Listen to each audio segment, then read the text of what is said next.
নমস্কার প্রিয় বন্ধুরা আর আমার দর্শকগণ, আপনারা দেখছেন মিউজিক ইলেকট্রনিক্স।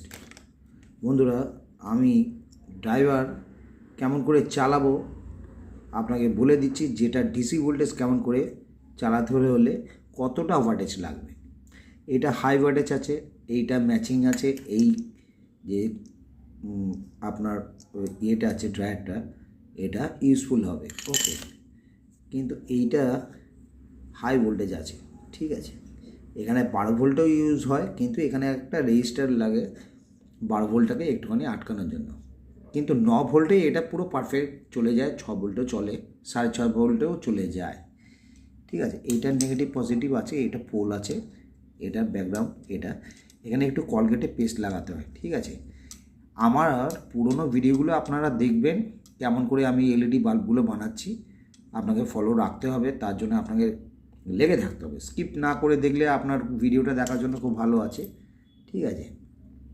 এবার আপনাকে বলছি, এই যে পোর্শনটা আছে দেখছেন, এখানে লেখা আছে ডিআইএ, হ্যাঁ। এই পোর্শনটা এখানে যে চলে আসছে রেজিস্ট্যান্স, এখানে 5 আছে, রেজিস্ট্যান্স 9 আছে, হ্যাঁ। এই দুটো পার্থক্য হচ্ছে, এই যে দুটো লাইন বেরাচ্ছে, এই দুটো লাইন ডিসি লাইন বেরিয়ে যাচ্ছে, ঠিক আছে। আপনারা চট করে বুঝতে পারবেন না এসি লাইন কোনটা ডিসি কোনটা, ঠিক আছে। এটা বাল্বের মধ্যেখানে থাকে, দেখবেন খুব দামি দামি বাল্ব যেগুলো আছে, সেই দামি বাল্বের মধ্যে এগুলো লাগানো থাকে। এইটা পুরো ভেতরে বাল্বের কভারের মধ্যে ঢুকে যায়। যেমন কি আমি আপনাকে দেখাচ্ছি, এই যে দেখছেন, এগুলো প্যাঁচালা বাল্বের থাকে, হ্যাভেলসেও থাকে। এই ভেতর থেকে পোর্শানে এইটার নিচে ডাউনে পুরো একদম সোজা হয়ে লম্বা এখানে চলে আসে, এই জায়গাটা কানেক্টেড হয় এসি ডিসি, ঠিক আছে। এবার যে জিনিসটা হয় সেটা আমি আপনাকে দেখাচ্ছি কি হয়। আপনি তো এখানে ডিসি ভোল্টটা দেখছেন, ডিসি ভোল্টের এখানে তো নেগেটিভ পজিটিভ তার বেরিয়ে গেছে। ডিসি ভোল্ট এখান থেকে ট্রান্সফার বাইক, এখানে দেখছেন কন্ডেন্সার আছে 160 ভোল্টের, ঠিক আছে। এখান থেকে বেরিয়ে যাচ্ছে, এটা মব আছে, দুটো মব, ঠিক আছে। যারা কাজ জানেন তারা ভালো করে বুঝতে পারছেন। এবার এই যে মাইনাস প্লাস দুটো পয়েন্ট আছে না, এই দুটো পয়েন্ট হচ্ছে মেন। এই দুটো পয়েন্ট যুক্ত থাকে, কিন্তু বন্ধুরা সব থেকে বড় জিনিস হচ্ছে এই যে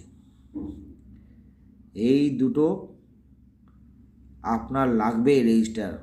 এই দুটো রেজিস্টার এখানে জয়েন্ট হতেই হবে, না হলে কিন্তু দুম করে উড়ে যাবে। এই দুটো রেজিস্টার ফিউজ রেজিস্টারের মতনই কাজ করে, ঠিক আছে। দুটো রেজিস্টার দিলে আপনার বাল্বটা সেফটি, এলইডিও একটা কাটবে না, আপনার এই সার্কিটও ড্যামেজ হবে না। তো রেজিস্টার লাগিয়ে নেওয়া খুবই ভালো। যারা কালার কোড জানেন ইউজ করবেন। বন্ধুরা, কেমন লাগলো অবশ্যই কমেন্টে জানান।